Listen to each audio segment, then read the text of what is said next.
1-2. Dan George with Joe Jacobson. Joe, first of all, how are you? How are things? I'm good, very well. Enjoying first couple of months here. Very different to what I'm used to, but yeah, really enjoying it, and now can't wait for the next thing to happen and the next thing to happen after that. You joined back in May. How would you describe how this opening period has been for you at the club?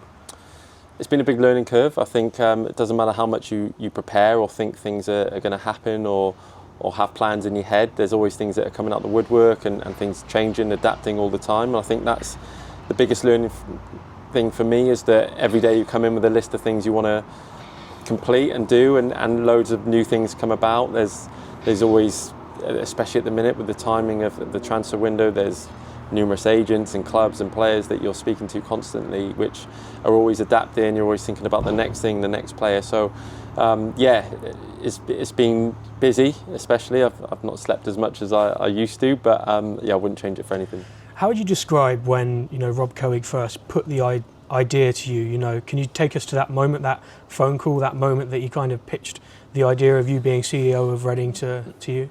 Yeah, it wasn't necessarily just a moment. It was something that we discussed over a period of time. When he was the owner of Wycombe and I was there as a player, we discussed what I wanted to do after football and my vision on things and things I was studying and have been studying.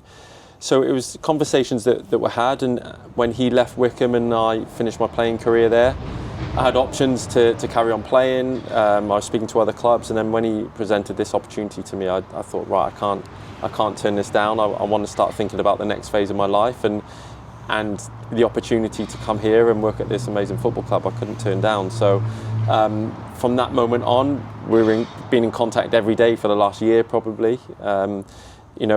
Last summer when we came in, we thought it was done. It wasn't done. So for 6 months or so, Rob still had that determination and thought process that it was going to be done at some point. I lost a little bit of faith, but in the end, here we are, and yeah, I'm very thankful that he's given me this opportunity. I think there's been some stages of apprehension from Reading fans towards Rob. I think he's now, since come in, managed to get a lot of people on board. For anyone that maybe is still a little bit kind of cautious about Rob, how would you describe his character and personality? What you see and what everyone else has seen on social media, on his interviews and things like that, and the more people meet him will realise that's him. That's exactly how he is. He's really open, he's really honest, transparent. He means everything he says, and he has really good ambitions for the football club. I've not seen anyone with his work ethic. He may be in America, but he almost works on our time and then American time. He's available 24/7. The amount of calls I have with him at 10 a.m, I forget, I call him, and he's 4 or 5 in the morning where he is, but he's answering the phone, or if he can't, he'll make sure he gets back to you. So he's very much dialed into this football club, and he's ambitious and wants to improve it and almost get the club back being proud again for the community, and he'll make sure he'll get there. He's the most determined person I've ever seen, and I think that showed with how he acquired the club. Lots of people would have walked away, but he was desperate to get it, and fought really hard for it, and now he's here. He doesn't want to change that attitude. There's loads he wants to do. The amount of emails and messages I get daily of new ideas and different things that most football clubs wouldn't even think about, he's already thinking about, and yeah, it's an exciting time for the club. How would you reflect on the business that you guys have been able to do so far since coming in? Transfer business. Yeah, it's I'm impatient at times and want to get a lot more through the door. I think when we first came into the club, I think we had 4 or 5 days to be able to send out 25 contracts or whatever it was to the first team, to the under 21s and all the young pros. So that was the first kind of real task we had to have, and we went through a process of every contract offer that we put out. We had to go through the EFL, wait for their finance department to approve it, to send back, for us then to send out to the players. So then every time you have some negotiations over the telephone, emails, whatever it is, to then go and offer it a final contract, you have to go back to the EFL, get it approved again, sent back. So it's been not easy on that sense. The last week or so, they've kind of eased those actions now that we sent through another business plan of where we are with the SCMP and things like that. So, I think we're in a good place from where we're at and what we've done. Do we want more? Yes, we will get more. We still need probably 6 or 7 players in all positions, and I think the signings we've made have been really, really good. I think they're exciting players. We've managed to fight off a few good clubs, good competition to get some of the players in. I think a lot of the good business we did was securing some of the players that were here previously to new longer contracts, and players that are top for this level. But we want to improve. We want to improve on last season. We've lost a couple, and we might. There's potential always at this level that you're going to lose more, but we're prepared. We've got players lined up if that was to happen, and we're constantly looking for new players, and not just in England. We're looking globally now. We've got.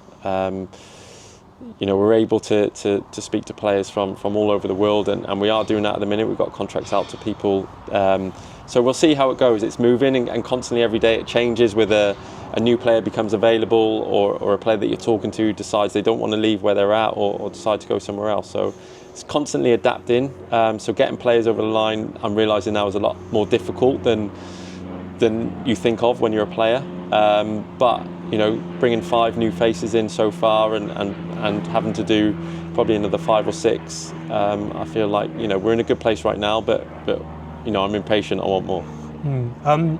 You're still obviously very new to this role, and any kind of role in board level football. Do you feel any kind of outside pressure from fans? You said you're impatient. I know that a lot of fans are expressing across social media they're impatient too. Do you feel that kind of pressure? I don't feel it from outside. I feel it from myself. Playing football for 20 years, there's pressure on you constantly. I'm used to that, and I was always in a fight or flight mode every single day of my career, where I had to turn up and I had to perform, otherwise someone will take my place. And I feel like I've got that, instilled in me. That's part of my makeup now, is that I have to come in, I have to make sure that I'm working harder than everyone else, and I'm proving a point with that. I think a lot of people from the outside will think, what's his experience? How come he's landed this role? And for me, I understand that completely, but it's up to me now to make sure that, I learn as much as possible. I do more work than anyone else, and I put myself in a position where, I can do the job properly. And as long as, the owner sees that, the people I work with see that, that should then allow the fans to see that as well. And look, undoubtedly with that kind of side of things, the business side and the transfer side, by who we sign is probably a big indication of that, even though it goes through a whole team of people before it maybe necessarily gets to me. But at the end of it, it's up to me to kind of make those deals happen. So yeah, there's pressure from the inside, and look, it's a huge football club, and the fans want the best for their football club, and I've now become a fan. I want to be a part of that as well. One player in particular that fans are quite anxious to hear if they're going to be signing or not is Kelvin. Can you tell us a little bit at all about his contract situation? Are you hoping that he'll be able to sign on? Yeah, I hope so. We're still in contact with the agent and with Kelvin himself, and we've gone back and forth a few times, with that, like we have done with lots of other players. And they're not easy sometimes. He's a top player. There's going to be interest in him, and we want to put together a package that allows him to stay. We really value him, and we believe we've done that with the latest contract offer that we've handed out. And at the minute we're still waiting to see what happens there. Look, at some point you have to kind of move on from things if it's not going to happen, which is fine. That's football.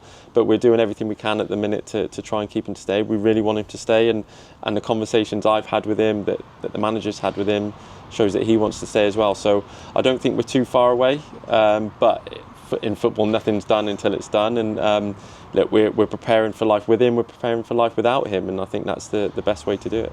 Just a couple more. What do you, Rob, and Noel want to achieve this summer, and what do you want to achieve this season? I think first and foremost this summer is we want to put a squad together that's capable of competing with everyone in the division. We've got the basis of a squad now, and we need 5 or 6 more that kind of add that quality and make it a little deeper. I think one of the reasons the club suffered last season was the depth. I think there was a lot of players that played a lot of games and weren't able to rest. And I think if you keep playing the same ones week in, week out, at some point the performance levels will slightly drop. So if we can, boost the quality, boost the depth, then I think we'll be in a really good place. We haven't put targets on anything, but we want to improve. We always want to improve on what you've done previously in football. If you don't, you're standing still and you're going backwards.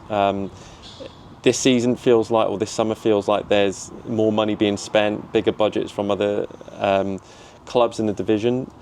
And from the conversations with Rob, we don't just want to spend money on the first team. We want to spend money on the whole infrastructure, on building the club up, making it into, you know, a more sustainable animal, really. And by doing that, you can then spend more money on the pitch. So, you know, we believe we'll have a competitive squad come the start of the season. And like I said, we want to improve on last season and be successful. And just finally, what's your message to the Reading supporters?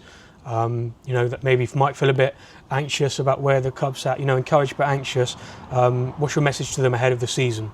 I think first and foremost, we've seen an amazing turnout of season ticket holders. I think that's been a huge, you know, humbling experience of seeing how many of them have re-signed, how many that are new as well, that have signed up to be a season ticket holder. And I think a lot of that is down to Rob and how he is and how open he is, and his communication with the fans has been fantastic. And like I said, we want to, when we leave the football club at whatever point that is, we want to look back and say, and for fans to say that was a really proud moment in the club's history, a really successful moment in the club's history. And if we can do that, then I think we've done our jobs. And we want fans to come on the journey with us. Like I said, we're not going to be a team that throws stupid amounts of money on a centre forward who, you know, thinking the whole world relies on him. We want to build the club up well and put the club in a really good, sustainable place, so that in however many years' time, if someone else wants to then take it over from Rob and take it to the next level, then it's in a really good place to do that. So, yeah, the more people we can get on board with us and what we want to do, we're excited. The fans that I've spoken to are really excited, and, you know, I feel like, you know, they're starting to get their club back. They fought so hard for it over the last few years, and hopefully we can help them with that. Well, thank you for your time and best of luck this season. Appreciate it, thanks.